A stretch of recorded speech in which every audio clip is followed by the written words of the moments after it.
പിതാവിന്റെയും പുത്രന്റെയും പരിശുദ്ധാത്മാവിന്റെയും നാമത്തിൽ ആമേൻ. ഇവിടെ ഇന്ന് ജനുവരി 9 വെള്ളിയാഴ്ച.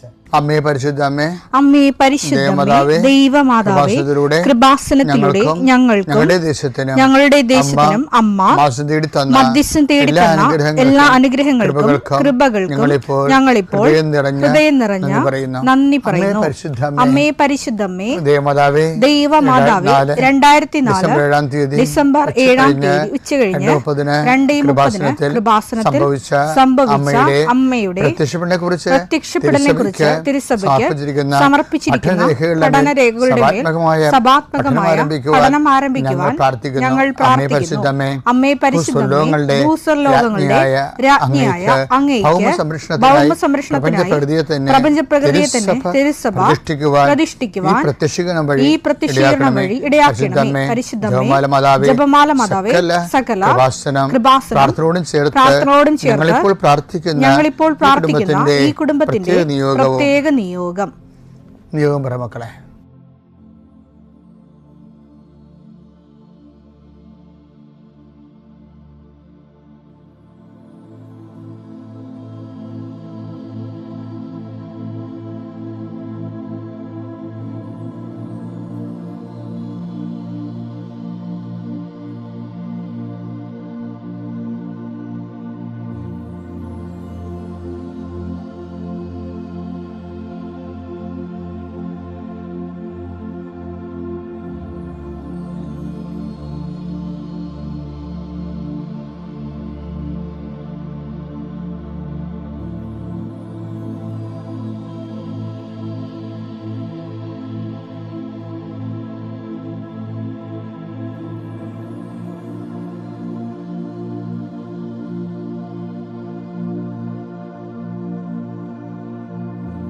അമ്മയുടെ പ്രത്യക്ഷീകരണത്തിന്റെ ഈ അനുഗ്രഹവേളയിൽ ഞങ്ങൾക്ക് സാധിച്ചു തരുവാൻ കനിയണമേ. ആമേൻ. വിശ്വാസ പ്രമാണം. സർവശക്തനായ പിതാവും ആകാശത്തിന്റെയും ഭൂമിയുടെയും സൃഷ്ടാവുമായ ദൈവത്തിൽ ഞാൻ വിശ്വസിക്കുന്നു. അവിടുത്തെ ഏകപുത്രനും ഞങ്ങളുടെ കർത്താവുമായ ഈശോ മിശിഹായിലും ഞാൻ വിശ്വസിക്കുന്നു. ഈ പുത്രൻ പരിശുദ്ധാത്മാവിനാൽ ഗർഭസ്ഥനായി കന്യകാമറിയത്തിൽ നിന്ന് പിറന്ന് പൊന്തിയോസ് പീലാത്തോസിന്റെ കാലത്ത് പീഡകൾ സഹിച്ച് കുരിശിൽ തറയ്ക്കപ്പെട്ട് മരിച്ച് അടക്കപ്പെട്ട് പാതാളങ്ങളിൽ ഇറങ്ങി മരിച്ചവരുടെ ഇടയിൽ നിന്ന് 3-ാം നാൾ ഉയർത്ത് സ്വർഗത്തിലേക്ക് എഴുന്നള്ളി സർവശക്തിയുള്ള പിതാവായ ദൈവത്തിന്റെ വലതുഭാഗത്തിരിക്കുന്നു. അവിടെ നിന്ന് ജീവിക്കുന്നവരെയും മരിച്ചവരെയും വിധിക്കുവാൻ വരുമെന്നും ഞാൻ വിശ്വസിക്കുന്നു. പരിശുദ്ധാത്മാവിലും ഞാൻ വിശ്വസിക്കുന്നു. വിശുദ്ധ കത്തോലിക്കാ സഭയിലും പുണ്യവാന്മാരുടെ ഐക്യത്തിലും പാപങ്ങളുടെ മോചനത്തിലും ശരീരത്തിന്റെ ഉയർപ്പിലും നിത്യമായ ജീവിതത്തിലും ഞാൻ വിശ്വസിക്കുന്നു. ആമേൻ. സ്വർഗ്ഗസ്ഥനായ ഞങ്ങളുടെ പിതാവേ, അങ്ങയുടെ നാമം പൂജിതമാകണമേ. അങ്ങയുടെ രാജ്യം വരണമേ. അങ്ങയുടെ തിരുമനസ് സ്വർഗത്തിലെ പോലെ ഭൂമിയിലും ആകണമേ. അന്നു വേണ്ടുന്ന ആഹാരം ഇന്ന് ഞങ്ങൾക്ക് തരണമേ. ഞങ്ങളോട് തെറ്റ് ചെയ്യുന്നവരോട് ഞങ്ങൾ ക്ഷമിക്കുന്നത് പോലെ ഞങ്ങളുടെ തെറ്റുകൾ ഞങ്ങളോടും ക്ഷമിക്കണമേ. ഞങ്ങളെ പ്രലോഭനത്തിൽ ഉൾപ്പെടുത്തരുതേ, തിന്മയിൽ ഞങ്ങൾ രക്ഷിക്കണമേ. ആമേൻ. നന്മ നിറഞ്ഞ മറിയമേ, സ്വസ്തി. കർത്താവ് അങ്ങയുടെ കൂടെ സ്ത്രീകളിൽ അങ്ങ് അനുഗ്രഹിക്കപ്പെട്ടവളാകുന്നു. അങ്ങയുടെ ഉദരത്തിൻ ഫലമായി ഈശോ അനുഗ്രഹിക്കപ്പെട്ടവനാകുന്നു. പരിശുദ്ധ മറിയമേ, തമ്പുരാന്റെ അമ്മേ, പാപികളായ ഞങ്ങൾക്ക് വേണ്ടി ഇപ്പോഴും ഞങ്ങളുടെ മരണസമയത്തും തമ്പുരാനോട് അപേക്ഷിക്കണമേ. ആമേൻ. കർത്താവേ, നിന്റെ ഉന്നതമായ നാമത്തിന് സ്തോത്രം ചെയ്യുന്നു. കർത്താവേ, ഇന്ന് യാത്ര ചെയ്യുന്നവരെ അവരുപയോഗിക്കുന്ന രേഖകൾ, ഓരോ രേഖകളെയും ഞാൻ കർത്താവിന് സമർപ്പിക്കുന്നു. നിങ്ങളുടെ സർട്ടിഫിക്കറ്റുകൾ, പ്രമാണങ്ങൾ, പാസ്പോർട്ടുകൾ, നിങ്ങളുടെ അപേക്ഷാ ഫോമുകൾ, നിങ്ങളുടെ ബാങ്ക് രേഖകൾ കർത്താവ് സ്പർശിക്കട്ടെ. ഇതുമായി കടന്നു പോകുന്നത് ഇതൊന്നും നഷ്ടപ്പെടാതിരിക്കാൻ കർത്താവിൻ്റെ വിശുദ്ധ മുദ്ര വെക്കട്ടെ. അത് ആർക്ക് കൊടുക്കുമ്പോഴും സ്വീകരിക്കുന്നവന് പരിശുദ്ധാത്മ നിറയുകയും നിനക്ക് ദൈവഹിതമാണെങ്കിൽ നിനക്ക് അനുകൂലമായ തീരുമാനം എടുത്തുകൊണ്ട് നിന്നെ സന്ധിക്കാൻ ഇടവരുത്തിട്ട് പ്രാർത്ഥിക്കുന്നു. മത്സ്യത്തൊഴിലാളികളുടെ അവരുടെ ജീവിത മേഖലകളിലെ സാമ്പത്തികമായ ബാധ്യതകളും ഘടകങ്ങളുള്ളവരെ കർത്താവ് ഏറ്റെടുക്കട്ടെ. ഏല കൃഷിക്കാർ, റബ്ബർ കൃഷിക്കാർ, റബ്ബർ ടാപ്പ് ചെയ്യുന്നവർ, അതുകൊണ്ടെല്ലാം ഉപജീവനം നടത്തുന്നവർ, പലതരത്തിലുള്ള ഉൽപ്പന്നങ്ങൾ, കാർഷിക ഉൽപ്പന്നങ്ങൾ വിറ്റുമാറാതിരിക്കുന്നവർ, അത് വിറ്റുമാറിയില്ലെങ്കിൽ ജീവിത കാര്യങ്ങൾ നിറവേറാതെ തടസ്സപ്പെട്ട് കിടക്കുന്നവരെ ഈശോ നാമത്തെ ആശീർവദിക്കുന്നു. വിറ്റുമാറാനുള്ള സാധനങ്ങൾ, വള്ളങ്ങളുണ്ടാകും, വലകളുണ്ടാകും, വീടുണ്ടാകും, സ്ഥലമുണ്ടാകും, ഇങ്ങനെയെല്ലാം അതെല്ലാം പെൻഡിങ്ങിൽ കിടക്കുന്ന കാരണം എൻ്റെ കടങ്ങളുടെ പലിശകൾ കൂടുന്നവരുണ്ട്. കർത്താവേ, ഞാൻ അവരെ കൃപാസ്ഥാനത്താരെ ജീവനോടെ പ്രത്യക്ഷപ്പെട്ട മാതാവിൻ്റെ പ്രത്യക്ഷീകരണത്തിൻ്റെ ആ അടിസ്ഥാനത്തിൽ യേശുവിൻ്റെ നാമത്തിൽ ഞാൻ മക്കളെ ആശീർവദിക്കുന്നു.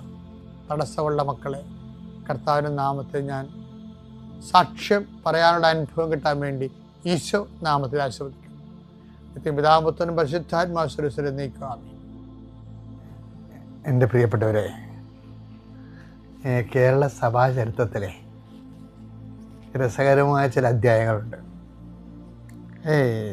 1870 മുമ്പ് ഈ ബെർണാഡൻ ബെച്ച്നെല്ലി പിതാവ് വരാപ്പുഴ വികാരിയാത്ത് ഭരിക്കുന്നതിന് മുമ്പ് ഒരു പിതാവ് ഭരിച്ചിരുന്നു.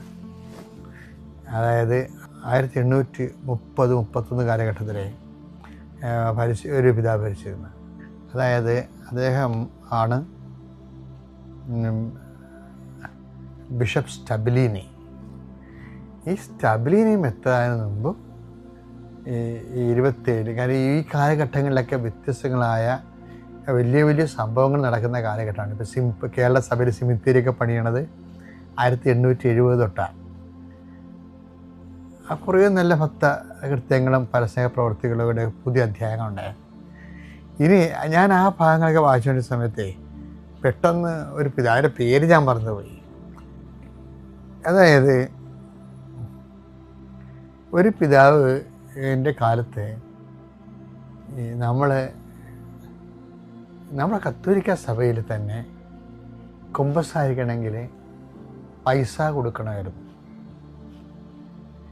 അത് നമ്മൾ പൈസ കൊടുക്കുന്നത് 2 അണ 4 അണയൊക്കെ കൊടുക്കുന്നത്. അമ്മ പറഞ്ഞത് 4 അണ. ഒന്ന് കുമ്പസാരിക്കുമ്പോൾ നിങ്ങൾ കുമ്പസാരിച്ച് പാപമോചനം ശ്രമിക്കുമ്പോൾ ആ അച്ഛൻ്റെ നിത്യവൃത്തിക്ക് വേണ്ടി നമ്മൾ 2 അണ അല്ലെങ്കിൽ 4 അണ അല്ലെങ്കിൽ 1 അണ കൊടുക്കും. അപ്പോൾ ഈ ഒരു പിതാവ്, ബെച്ച്നെല്ലി പിതാവിനേക്കാൾ മുമ്പ് ഒരു പിതാവ് വന്നായിരുന്നു. അങ്ങേര് പറഞ്ഞ് പാവപ്പെട്ടവർക്ക് 4 അണ പോലും ഇല്ലാത്തവരുണ്ട്. അപ്പോൾ അത് സഭയുടെ പഴയ കാലമൊന്ന് ചിന്തിക്കണേ. അപ്പം നിങ്ങൾ എന്ത് ചെയ്യണം? നിങ്ങൾ അരി കൊടുത്താൽ മതി എന്ന് പറഞ്ഞ് കുമ്പസാരിക്കണേന് അച്ഛൻ കുമ്പസാരി കഴിയുമ്പോൾ നമ്മൾ 2 നാഴി അല്ലെങ്കിൽ 4 നാഴി അരി കൊടുക്കും അച്ഛൻ. അതൊരു കാലമാണെന്ന് ചിന്തിച്ചേക്കേ. അതെന്താ വെച്ചാൽ അത് പണ്ട് ഈ ബാർട്ടർ സിസ്റ്റം എന്നും പറയുന്ന സംഭവം ഉണ്ടായിരുന്നു. എനിക്കറിയാമല്ലോ അല്ലേ. നാണയമൊക്കെ കണ്ടുപിടിക്കണ മുമ്പും ആൾക്കാരുടെ ഈ നാണയമൊക്കെ എത്തിച്ചേരണ മുമ്പും ആൾക്കാരെ ചെയ്യണത് നമ്മളിപ്പോൾ വസ്തു കൊടുത്ത് വസ്തു വാങ്ങും. വസ്തു എന്ന് വെച്ച് കഴിഞ്ഞാൽ എന്താണ്? ഇപ്പം നമുക്ക് നമ്മുടെ വീട്ടിൽ കിഴങ്ങ്, ചേമ്പ്, അതുപോലെ തന്നെ കാച്ചിലൊക്കെ ഉണ്ടാവും. അപ്പോൾ നമുക്ക് മീനാണ് വേണ്ടത്. അപ്പം നമ്മൾ ചന്തയിൽ കൊണ്ടുപോകും. ചന്തയിൽ കൊണ്ടുപോയിട്ട് ഈ കാച്ചിൽ മീൻ തരാൻ സാധ്യതയുള്ള ആൾക്കാർക്ക് കാച്ചിൽ ആവശ്യമുള്ളവരുണ്ടാവും. അവർക്ക് കാച്ചിൽ കൊടുത്തിട്ട് മീൻ വാങ്ങിക്കും. അതിനാണ് വസ്തു കൊടുത്തിട്ട് വസ്തു വാങ്ങിക്കണം. Barter system. ചില സമയത്തുണ്ടല്ലോ നമ്മുടെ ഈ പ്രാർത്ഥനാ ജീവിതവും ഒരു ബാർട്ടർ സിസ്റ്റം പോലെയാണ് ചില ആൾക്കാർ കൈകാര്യം ചെയ്യണത്. നമ്മളൊരു ലോഡ് സ്വർഗസ്വനായ പിതാവ് കയറ്റി അയക്കും. എന്നിട്ട് നമ്മളെ കണ്ട് മാളെ കെട്ടിച്ചെടുക്കും, വസ്തു വിറ്റെടുക്കും. ഇങ്ങനെ ദൈവത്തിനൊരു വസ്തു കൊടുത്തിട്ട് നമ്മൾ വേറൊരു വസ്തു എടുക്കണ രൂപത്തിൽ. കാര്യം ഈ ഒരു ബന്ധമൊന്നും അധികാരം നീണ്ടു നിൽക്കത്തില്ല, ദൈവമായിട്ട് പറ്റത്തില്ല. ഒന്നാമത്തേൽ ഈ അമേരിക്കയിലോട് ചെമ്മീൻ കയറ്റിയിടണ വിടണ പോലുള്ള പരിപാടിയാണ് നമ്മുടെ പ്രാർത്ഥനയ്ക്കുള്ളത്. അമേരിക്കയിലോട് ചെമ്മീൻ കയറ്റി വിടുമ്പോൾ തന്നെ എന്ത് ചെയ്യും? അവർ അത് റിജക്റ്റ് ചെയ്യും. അതിൻ്റെ അകത്ത് ബാക്ടീരിയ ആണെന്ന് പറഞ്ഞ് റിജക്റ്റ് ചെയ്യും. അപ്പോൾ മനുഷ്യന്മാർ വരെ ബാക്ടീരിയ ആണെന്ന് പറഞ്ഞ് റിജക്റ്റ് ചെയ്യും. അപ്പോൾ ഇതുപോലെ നമ്മളെ കയറ്റിവിടുന്ന ജപമാലയും അല്ലെങ്കിൽ സ്തുതിപ്പും ആരാധനയും ഒക്കെ ദൈവം ഈ കയറ്റിവിടുന്നത് ദൈവം ബാക്ടീരിയ ആണെന്ന് പറഞ്ഞ് റിജക്റ്റ് ചെയ്യും. അതെന്താ കാര്യം? നമ്മുടെ വെറുപ്പ്, വിദ്വേഷം, ചതി, അഹങ്കാരം, മുൻകോപം, കലഹം, ഭിന്നത, ഇതൊക്കെ ബാക്ടീരിയ ഉണ്ടല്ലോ. ഇപ്പം നമ്മുടെയൊക്കെ ഒന്നല്ലേ ഇത് പോണത്. അപ്പം ആ ബാക്ടീരിയ അതിൻ്റെ അകത്ത് കയറും. അതുകൊണ്ടാണ് ഭജനം പറയണത്, ബാക്ടീരിയ പ്രാർത്ഥന കയറിയ ആ പ്രാർത്ഥന മൊത്തം റിജക്റ്റഡ് ആവും. അതുകൊണ്ടാണ് ഭജനം പറയണത്, വിശുദ്ധി കൂടാതെ ദൈവത്തെ പ്രസാദിപ്പിക്കുക സാധ്യമല്ലെന്ന്. എബ്രായർ 12:14. വിശുദ്ധി കൂടാതെ ആർക്കും കർത്താവിനെ ദർശിക്കാൻ സാധ്യമല്ല. അപ്പൊ എപ്പോഴും നമ്മൾ ശ്രദ്ധിക്കേണ്ട വിഷയം, ഈ പ്രാർത്ഥിക്കുന്നത് ഏറ്റവും വലിയ ദൈവാനുഗ്രഹമാണ്. പക്ഷേ പ്രാർത്ഥിക്കുമ്പോൾ കണ്ടാമിനേറ്റഡ് ആകാതിരിക്കാൻ വേണ്ടി അതിനകത്ത് ബാക്ടീരിയ, വെറുപ്പിൻ്റെയും വിദ്വേഷത്തിൻ്റെയൊക്കെ ബാക്ടീരിയ കയറാതിരിക്കാൻ വേണ്ടി പ്രത്യേകം ശ്രദ്ധിക്കണം. അപ്പോൾ ഈ പ്രാർത്ഥനയെല്ലാം ദൈവം അക്സെപ്റ്റ് ചെയ്യും. നമ്മളെ കൃപ കൊണ്ട് നമ്മളെ വിശ്വാസം വളർത്തുകയും നിലനിർത്തുകയും ചെയ്യും.